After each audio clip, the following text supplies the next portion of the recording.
இந்த சொர்ணா நகர் பகுதியில் இன்றைக்கி ஒரு விசேஷமான நாள். எப்படின்னு சொன்னால், இந்த 11th கிராஸ் அப்படின்னு சொல்லும்போது இந்த லேஅவுட்டு ஆரம்பமாகி 1972 73 இந்த லேஅவுட் ஆரம்பமாச்சு. ஏறத்தாழ 50 வருஷத்துக்கு அப்புறம் இந்த லேஅவுட் அப்படியே ரொம்ப பெரிய அளவுக்கு வளர்ச்சி அடைஞ்சிருக்குது. அதுலேயும் பர்டிகுலராக இந்த 11th கிராஸ் மட்டும்தான் எனக்கு தெரிஞ்சு 20 அடி 6 மீட்டர்ஸ் ரோடு இது ஒன்று. இந்த 6 மீட்டர்ஸ் ரோடு அக்சசபிள் ரோடாக வச்சுக்கிட்டு இதுக்கப்புறம் 11th A B C D E வரைக்கும் போய் அதுக்கப்புறம் எக்ஸ்டென்ஷனில் வேறு போய் நிறைய கிராசிங் போயிருக்குது. இது எல்லாத்துக்குமே வந்துட்டு இது ஒரு மெயின் அப்ரோச் ரோடாக அக்சசபிள் ரோடாக இருக்கிறதுனால சேஃப்டி மெஷர்ஸில் மேடம் கிட்ட ரெக்வஸ்ட் பண்ணதுனால மேடம் கொஞ்சம் டைம் டிலே ஆனாலும் மற்ற இடங்களில் இருக்கக்கூடிய ப்ரெஷருங்களை எல்லாம் அவங்க மேனேஜ் பண்ணி நம்மளுக்கு கொஞ்சம் பட்ஜெட் ப்ராப்ளம் கூட வந்துச்சு. என்ன பட்ஜெட் ப்ராப்ளம்னா, இது பர்டிகுலராக மை ரெக்வஸ்ட் வாஸ், இந்த ரோடு 2 தடவை காங்கிரீட் ஆகிருக்கிறதுனால அதை எடுத்துகிட்டு போடணும் அப்படின்றது ரெக்வஸ்ட் இருந்ததுனால so it was taken time. அந்த 2 தடவை எடுத்துகிட்டு போகிறதுக்கு ரீஎஸ்டிமேஷன் தேவைப்பட்டுச்சு. இன்னொன்று, இந்த சைட் ட்ரைனேஜில் ஒரு 6 சைட்டில் ட்ரைனேஜே இல்லை, அது பாம்புங்க மற்றதெல்லாம் சேர்றதா இருந்துச்சு. அதெல்லாம் மேடம் விசிபிளாக பார்த்ததுக்கப்புறம் so she made a revisional estimation. அந்த எஸ்டிமேஷனுக்கும் கொஞ்சம் டைம் டிலே ஆனதுனால இந்த ரோடுக்கு இவ்வளோ காலதாமதம் ஆகிருக்குது. But at last she has succeeded. இந்த ரோடு இந்த மாதிரி இந்த ஜனங்களுக்கு ஆகிறதுக்காக அப்போ கூட இப்போ சொல்கிறாங்க 5 metres road, 800 metres long, 250 metres drain அப்படின்னு சொல்லும்போது 1 சைட் ட்ரெயின் அப்படின்னு சொல்லியிருக்கிறாங்க. So it will be more useful for the entire Sorna Nagar peoples and இந்த ரோடை யூஸ் பண்ணுறவங்களுக்கு சொல்கிறாங்க. அதே சமயத்தில் ஒரு சின்ன செய்தியாக நான் சொல்லணுன்னு எம்எல்ஏ கூட என்னை பற்றி நிறைய சொன்னாங்க. இன்றைக்கி இந்த 10 வருஷமாக இங்கே இருக்கிறவங்க யாரும் வந்துட்டு வயசில் கம்மி இல்லை. இந்த ஊரில் நிறைய பேர் இங்கே 40 வருஷம் 50 வருஷம் சர்வீஸ் பண்ணவங்க பார்த்தவங்கெல்லாம் இருக்கிறாங்க. நிறைய சட்டமன்ற உறுப்பினர்கள் எல்லாம் இங்கே பார்த்தவங்க இருக்கிறாங்க, வளர்ச்சிகளை பார்த்தவங்க இருக்கிறாங்க. இந்த 8 வருஷத்தில் இவங்க சட்டமன்ற உறுப்பினர் ஆனதுக்கு அப்புறம் என்னன்னா இந்த ஊருக்கு டெவலப்மெண்ட் ஆச்சு அப்படின்னு பார்த்தா நோட்டபிள் டெவலப்மெண்ட்ஸு. பங்கார்பேட்டுக்கு போய் நின்றது ஸ்டாப் பண்ணி கேஜிஎஃப்ல நிற்க வச்சாங்க ஒரு தாலுக்கா ஆஃபீஸ் பண்ணி. இப்போ பங்கார்பேட்டுன்ற யோசனையே ஜனங்களுக்கு கிடையாது. செகண்ட் பாயிண்ட்டு, சிவில் ஹாஸ்பிட்டல் டெவலப்மெண்ட்டுக்கு ஒரு எக்ஸ்க்ளூசிவ் ஒரு கேஷுவாலிட்டி சென்டர் பண்ணாங்க. அது ஐசியூ பண்ணணுன்னு இப்போ எமர்ஜ் பண்ணிக்கிறாங்க. Shortly it will be taken place அப்படின்றது நம்பிக்கை கொடுத்துருக்குறாங்க. தேர்ட்லி, ஒரு மெட்டர்னிட்டி ஹாஸ்பிட்டலில் அந்த ஹெரிடிட்டி போகக்கூடாதுன்னு சொல்லிட்டுன்னு இப்போ தான் லாஸ்ட் வீக்கு அதுக்கு ஒரு பூமி பூஜை பண்ணியிருக்கிறாங்கன்னு சொன்னால் அந்த மெட்டர்னிட்டி ஹாஸ்பிட்டல் இருக்கிற ஸ்பேஸை யூஸ் பண்ணி மீண்டும் அதை சரி பண்ணணுன்னு பார்க்குறாங்க. இதெல்லாம் மீறி எஜுகேஷ்னலி டெக்னிக்கலி ஜனங்களுக்கு யூஸ் ஆகணும்னு சொல்லிட்டுன்னு ஆந்திர பிரதேஷ்லேயும் நாக்பூர்லேயும் இருக்கக்கூடிய அம்பேத்கர் ஸ்மாரக் பவன் மாதிரி கேஜிஎஃப்ல ஒரு அம்பேத்கர் ஸ்மாரக் பவன் வரணும்னு சொல்லிட்டுன்னு ஒரு எக்ஸ்க்ளூசிவாக ஒரு 5 ஏக்கருக்கு மேலே எடுத்து இன்றைக்கி ஒரு அம்பேத்கர் ஸ்மாரக் பவன் பண்ணுறாங்கன்னு சொன்னால் it is not just like a Smarak Bhavan, Ambedkar Smarak Bhavan. It will be useful for every educationalist. ஒருத்தருக்கும் நாலேஜ் சென்டராக அது ஆகுது. நாலேஜ் சென்டர்னால் அதுக்குள்ளே போயிட்டா உனக்கு இல்லாத புக்ஸ் இருக்காது. Books, digital, everything will be there. So அந்த மாதிரி இந்த ஊரை வந்துட்டு டிஜிட்டலைஸ் பண்ணி எக்யூப் பண்ணி அந்த ஸ்டூடெண்ட்ஸை வந்துட்டு என்ன பண்ணால் அப்கிரேட் பண்ணி அவங்க நாலேஜ் அப்கிரேட் பண்ணுறதுக்கு அந்த இடம் பர்டிகுலராக யூஸ் ஆகுது. அந்த மாதிரி சூழ்நிலையில் இருக்கும்போது அல்டிமேட்டாக என்ன சொல்கிறாங்க, யார் வந்தாலும் இண்டஸ்ட்ரி கொண்டாந்தியான்னு பேசுகிறாங்க. 979 ஏக்கர்ஸ் பிஎம்எல்ல அவங்க ஹேண்ட் ஓவர் பண்ண லேண்டை நாம் வந்துட்டு எடுத்து கேவிடிஏக்கு பண்ணி பிஜேபி கவர்மெண்ட்லேயே போராடி அதை ஒப்புக்க வச்சு இன்றைக்கி 250 ஏக்கருக்கு டவுன்ஷிப்புக்காகவும் மிச்சம் இருக்கிற 670 ஏக்கர் ஒர்க் ஷாப் இண்டஸ்ட்ரிக்காகவும் பண்ணி அந்த இண்டஸ்ட்ரிக்கு ரோட் டெவலப்மெண்ட் ஒர்க் கூட ஸ்டார்ட் ஆகிருக்குதுன்றது பாருங்கள். அப்படிப்பட்ட சூழ்நிலை வரும்போது 4 இண்டஸ்ட்ரி ஷார்ட்லி வந்துச்சுன்னு சொன்னால் அதில் ஒரு 500 பேர் 1000 பேர் வேலைக்கு ஸ்டார்ட் பண்ணால் கண்டிப்பாக இந்த ஊரில் இண்டஸ்ட்ரியும் டெவலப் ஆகும். It is an unfortunate to KGF. என்னென்னா கேஜிஎஃப் ஒரு பகுதிக்கு அப்புறம் பிஜிஎம்எல் நமக்கு சொந்தம் ஆகிறதில்ல. ஒரு பகுதிக்கு இந்த பக்கம் தான் ரெவென்யூ. ஸோ கேஜிஎஃப் டெவலப் ஆகணும்னா இருக்கிற இடத்துல தான் டெவலப் ஆக முடியும். ஆகவே பிஜிஎம்எல்லையும் பார்த்துங்கிறாங்க, பிஜிஎம்எல் ஏரியாவையும் பார்த்துங்கிறாங்க, அங்கே ஏரியாவில் என்ன டெவலப் பண்ணிங்கிறாங்க, இந்த ஏரியாலையும் எல்லாம் டெவலப் பண்ணுறாங்க. இப்போ இருக்கக்கூடிய டபுள் ரோடுங்களாகட்டும், அதுக்குண்டான லைட்ஸ் வசதிகளாகட்டும், ஹெல்த் எஜுகேஷன் ஆகட்டும், எஜுகேஷனல் இன்ஸ்டிடியூஷன் ஆகட்டும், காலேஜ் எவ்வளோ பெருசாக டெவலப் ஆகிருக்குது பாருங்கள். இதெல்லாம் இந்த 8 வருஷத்தில் it is not a proudful message, it is a actual happened informations. So this happened informations are only useful for the people of KGF அப்படின்னும் போது it is not a proud peacock அப்படின்னு சொல்லிக்க வேண்டியதில்லை. She is serving. இது வந்து அப்துல் கலாம் எப்போ சொல்ல, கனவு காணுங்கள், அதை நிறைவேற்ற முயற்சி செய்யுங்கள் அப்படின்னு சொல்லுவார்.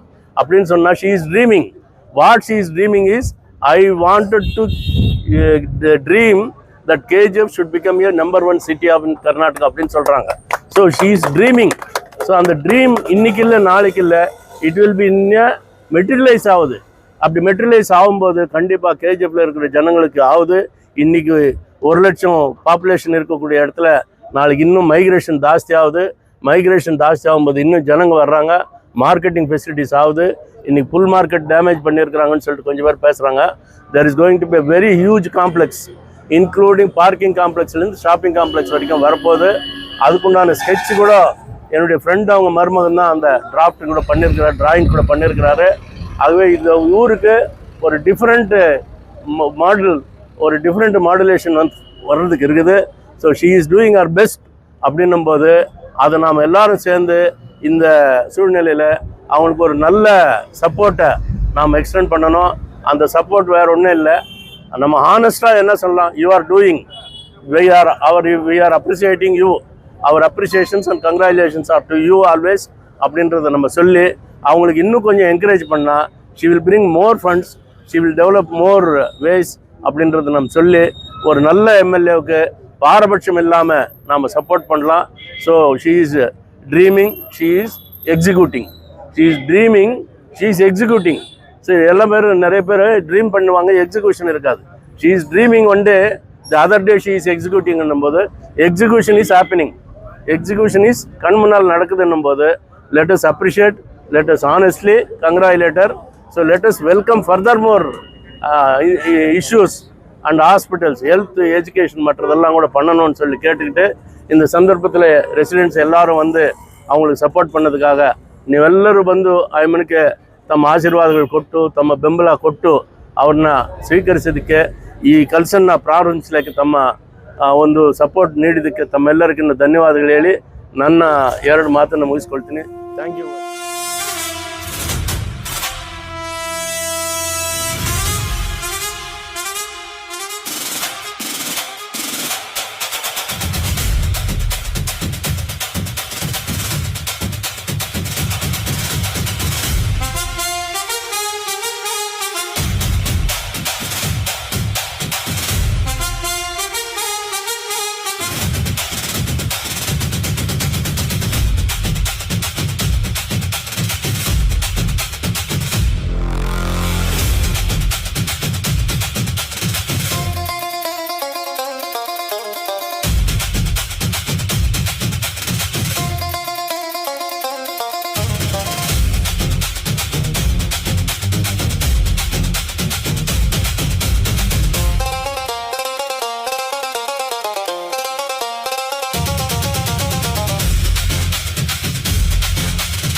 ಪೇರೆಂಟ್ಸ್ ತರನೇ ನನಗೆ ಇನ್ನೊಂದು ಪೇರೆಂಟ್ಸ್ KGF ಅಲ್ಲಿ ತಂದೆ ತಾಯಿ ತರ ಈ ಮನೆ ನನ್ನ ಯಾವಾಗ್ಲೂ ಆಶ್ರಯ ಕೊಟ್ಟಿತ್ತು. ಯಾವಾಗ್ಲೂ ಅದೇ ರೀತಿ ನೋಡ್ತಾ ಇದ್ರು. ಆ ತಾಯಿ ಇರೋಷ್ಟು ದಿನಾನು ನಮ್ಮನ್ನ ಅದೇ ರೀತಿ ಇಲ್ಲಿರೋ ಎಷ್ಟೋ ಜನನ್ನ ಭಾವಿಸ್ತಾ ಇದ್ರು. ಏನೋ ನಮ್ಮಿಂದ ಎಕ್ಸ್ಪೆಕ್ಟ್ ಮಾಡಿಲ್ಲ. ಒಂದ್ ಪವರು, ಪೊಸಿಷನ್, ಬರೀ ನನ್ನನ್ನ ಎಲೆಕ್ಷನ್ಸ್ ಬಿಫೋರ್ ಅದಾದ್ಮೇಲೆನೂ ಕೂಡ ಅವರು ಪೇರೆಂಟ್ಸ್ ತರ ಒಂದ್ ಬ್ಲೆಸ್ಸಿಂಗ್ಸ್ ಮಾಡ್ಕೊಂಡು ಸದಾ ಕಾಲ ನಮ್ಮನ್ನ ಈ ತರದ್ ಮಾಡಿ, ಈ ತರದ್ ಅವಶ್ಯಕತೆ ಇದೆ, ಈ ರೀತಿ ಇಶ್ಯೂಸ್ ನ ಅಡ್ರೆಸ್ ಮಾಡಿ ಅಂತ ಎಜುಕೇಟ್ ಮಾಡ್ತಾ ಇದ್ವಿ, ಕರೆಕ್ಟ್ ಮಾಡ್ತಾ ಇದ್ವಿ. ಪ್ರೊಟೆಕ್ಟಿವ್ ನೇಚರ್ ಇದ್ದು ಅವ್ರಿಗೆ. ಅದನ್ನ ನಾನು ಯಾವಾಗ್ಲೂ ಅಪ್ರಿಶಿಯೇಟ್ ಮಾಡ್ತೀನಿ. ಅದನ್ನ ಬ್ಲೆಸ್ಸಿಂಗ್ಸ್ ಅಂತ ತಗೊಂತೀನಿ. ಅವ್ರಿಗೊಂದ್ ಕನ್ಸರ್ನ್ ಇತ್ತು, ಈ ರೋಡ್ಸ್ ನೆಲ್ಲ ತುಂಬಾ ವರ್ಷ ಆಗಿದೆ ತಗೊಂಡು ಮಾಡ್ಬೇಕು. ಇಲ್ಲಿಂದ ಏನು ರೆಸಿಡೆಂಟ್ಸ್ ಇಶ್ಯೂ ಇರುತ್ತೆ ಸಣ್ಣ ಸಣ್ಣದು ಲಿಸ್ಟ್ ಮಾಡ್ಕೊಂಡು ಏನ್ ಪ್ರಿಯಾರಿಟಿ ಕೊಡ್ಬೇಕು, ರೋಡ್ಸ್ ಏನಕ್ಕೆ ಆದ್ಯತೆ ಕೊಡ್ಬೇಕು ಅಂತ ಅಂದ್ಬಿಟ್ಟೆಲ್ಲ ಸದಾ ಕಾಲ ಅವ್ರು ಹೇಳ್ತಾ ಇದ್ರು. ಫಂಡ್ಸ್ ನಾವು ಒಂದು ವಾರ್ಡ್ ನ ಡೆವಲಪ್ ಮಾಡ್ಬೇಕು ಅಂದ್ರೆ ಎಷ್ಟು ರೋಡ್ಸ್ ಇದೆ ಅಷ್ಟು ರೋಡ್ 1 ಕೋಟಿ ಇಟ್ರು ಮಾಡಕ್ ಆಗ್ತಾ ಇರ್ಲಿಲ್ಲ. ಸೊ 2.5 years ಅಲ್ಲಿ ಎಲ್ಲೆಲ್ಲಿ ವರ್ಸ್ಟ್ ಇತ್ತು ಅದನ್ನ ಪ್ರಿಯಾರಿಟಿ ಅಲ್ಲಿ ತಗೊಂಡಿದ್ರು, ವರ್ಸ್ಟ್ ರೋಡ್ಸ್.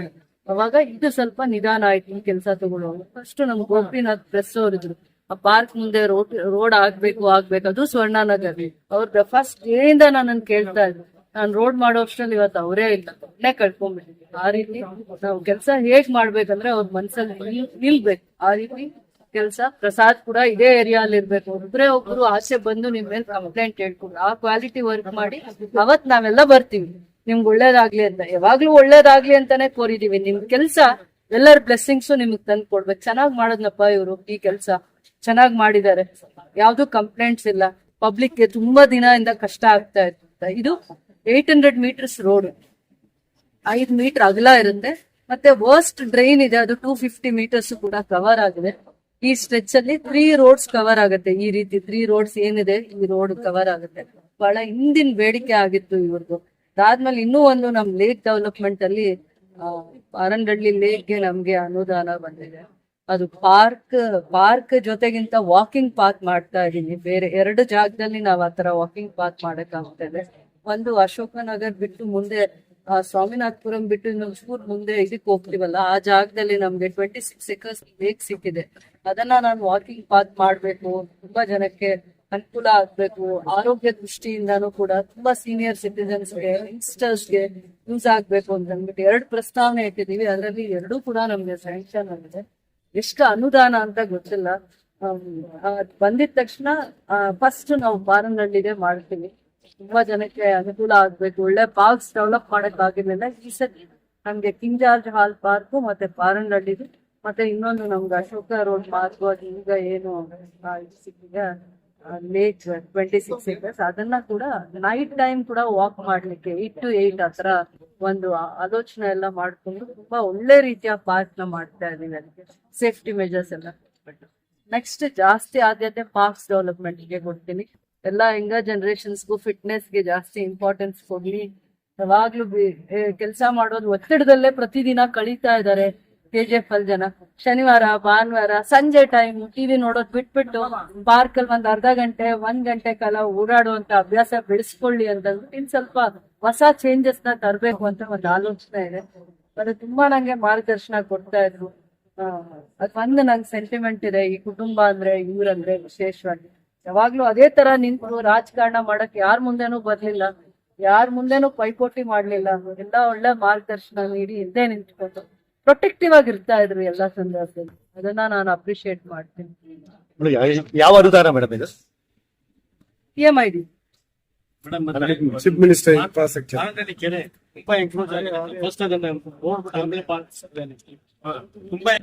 ಅದು ನಮ್ಮ ಪಾರ್ಕ್ ಬಂದಿದ ತಕ್ಷಣ ಟೆಂಡರ್ ಪ್ರೊಸೆಸ್ ಮತ್ತೆ ರೆವಿನ್ಯೂ ಅವರು ನಮ್ಗೆ ಕೆರೆ ಎಷ್ಟು ಇದೆ ಅಂತ ಇದಿಲ್ಲ, ಬೌಂಡ್ರೀಸ್ ಮಾಡೋದು 2 ಒಟ್ಟಿಗೆ ಮಾಡಿ ಟೆಂಡರ್ ಅಲ್ಲೇ ಮಾಡಿ ಕೊಡ್ತಾರೆ ಅವರು. ಟೆಂಡರ್ ಪ್ರೊಸೆಸ್ ಅದ್ರ ಜೊತೆ ಆ ಕೆಲಸನೂ ಮಾಡಿಸ್ಕೊಡ್ತಾರೆ. ಅದರ ಜೊತೆಲಿ ರಾಜಕಾರಣಿಗಳೆಲ್ಲ ಕೆರೆಗಳಿಗೆ ಸಂಬಂಧಪಟ್ಟ ರಾಜಕಾರಣಿಗಳೆಲ್ಲ ಒತ್ತುವರಿ ಆಗುತ್ತೆ.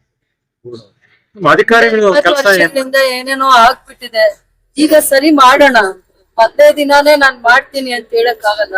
ಹಂತವಾಗಿ ಸರಿ ಮಾಡೋಣ. ಇವಾಗ ದೃಷ್ಟಿಕೋನ ತುಂಬಾ ಸೀನಿಯರ್ ಸಿಟಿಜನ್ಸ್ ಎಲ್ಲೂ ಓಡಾಡಕ್ ಆಗಲ್ಲ.